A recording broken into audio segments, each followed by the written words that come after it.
Takže já vás tady vítám u tutoriálu na Swamp v Metin 2 Syndicate.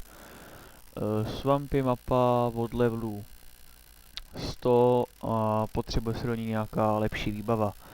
Hodně lidí se ptá na výbavu, jak by měla vypadat a aby se tam dávali. Takže já vám tady řeknu, jak asi si to dávat, nějak tak podle mě. A prostě tak no, takže základ je mít teda, pokud budete chodit tak jako já, na ezoteriky, už od levelu 100, tak je základ mít buff, aspoň těch 80%. A radil bych si ho udělat sám, nekupovat ho, protože můžou vznikat podvody a takhle. Mít buff 80% je určitě základ. A taky bych radil si ho dát do svatby, abyste mohli se k sobě teleportovat. Já mám postavu ninju level 119 a už od levelu 102 jsem na ezotericích, protože od levelu 102 jsem se dostal vlastně do swampu. A začínal jsem vlastně s výbavou, měl jsem luk od 95, to je luk duchu, byl plus 9 a věcí jsem měl jsem 80% na ezoteriky. Ale přistoupíme k začátku už od levelu 100 tedy. Určitě základ je mít 20% absorbace, teďka už se to jmenuje převzít ZB, mám to tady na brnění a na náramku. Náramek doporučuji, náramek z bílého zlata, protože máte v základu už ZB 1800, když do toho dáte ještě taveninu, bude ještě víc. Dá se do toho lehce dát převzít ZB a to je vlastně vše, co potřebujete v náramku. A ještě silný proti tomu, na co budete chodit. Jinak výbavu jako celkově brnění určitě sberte už šel, na vodní brnění můžete zapomenout, to ve swampu jako nějak nikdo nepodporuje. Kameny do brnění jsou kámen ochrany plus 6, kámen vyhýbání plus 6 a kámen vitality plus 6.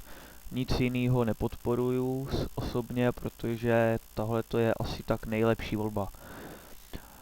Do zbraně mám takovou slabší zbraň, ale dá se to s ňou taky.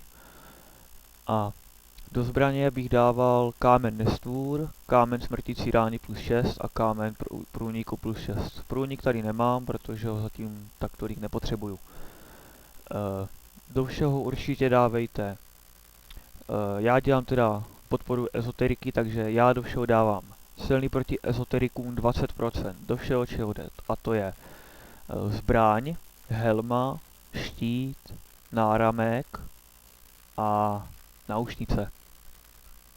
Potom se snažte dávat co nejvíce ZB, 2000, jako nejlíp. Pak se určitě neobejdete bez šance na mis, to je na bitevním obleku Shell, to máte, tady máte na plus 9 šance odvrátit tělesný útok 20%, na císařském štítu plus 9 máte také 20%, a na botech od levelu 75 bronzové fénické boty, ty já mám zatím plus 6, tak tam máte taky, když je na plus 9, tak je 15%. Takže jak jsem říkal, základ je mít buff 80%, do toho mít určitě absorpci, teďka už se to jmenuje převzít ZB, 20%, jako v základních špercích, a mít šanci na mis aspoň těch 60%. Pokud začínáte a máte shell plus 0, tak bych radil spíš chodit na orky do toho levelu 102.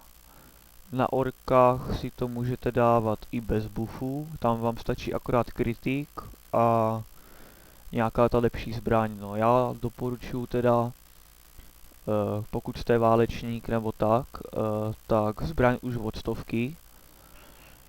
co nejvyšší plus co můžete, s průmkou aspoň těch 40%.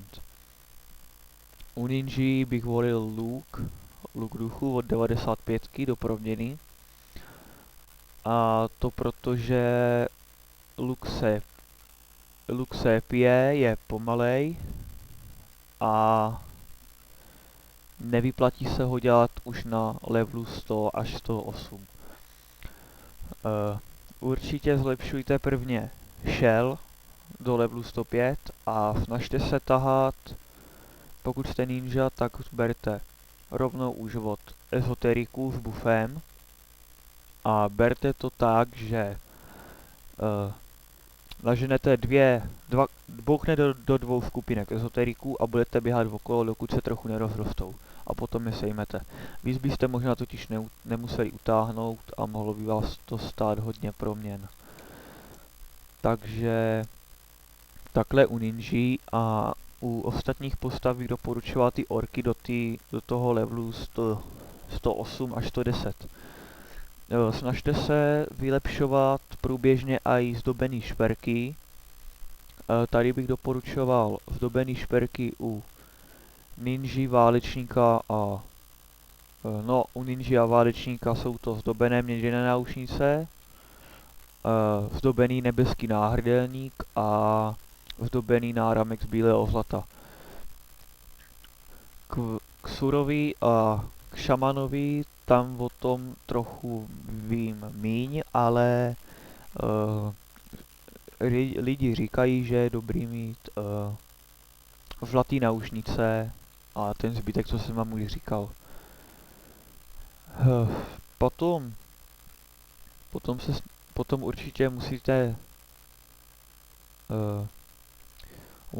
potom musíte mít tu zbraň určitě už od 108 si určitě dejte na plus 9.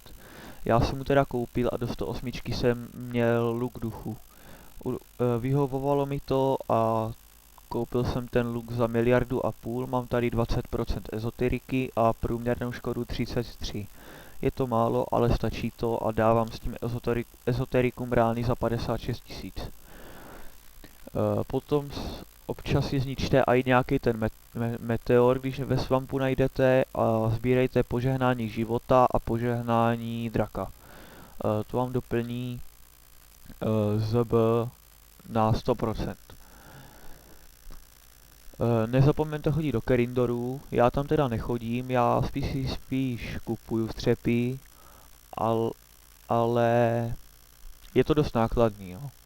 Potom se lidi docela hodně ptají na to, kolik se tak dá vydělat nebo na expit za ten jeden swamp, což je 1,5 hodiny. Takže já, když jsem byl level 110, tak jsem vydělával takových 460 milionů za ten jeden swamp a expu jsem měl přibližně 80%. Měl jsem premium a expák. Takže určitě doporučuji si vzít sebou premium na Yangi a na expy. Na drop si ho neberte, to si vemte zlodějky, protože by se to nulovalo, kdybyste měli zlodějky a i premium. Takže doporučuji jenom to premium. Teda ty zlodějky, omlouvám se. A to bude možná asi tak všechno. Jsem to tady trochu tak nějak odhůhňal, ale pokud byste něco ještě chtěli dodat, tak napište a já to přidám do popisu videa. A určitě si sebou berte hodně elixíru, jak červených, tak modrých, oboje se plítma. A taky doporučuji mít MH. Takže to bude asi všechno a já se teda s váma loučím a doufám, že vám ten tutoriál trochu pomůže. Takže nashledanou u dalšího tutoriálu.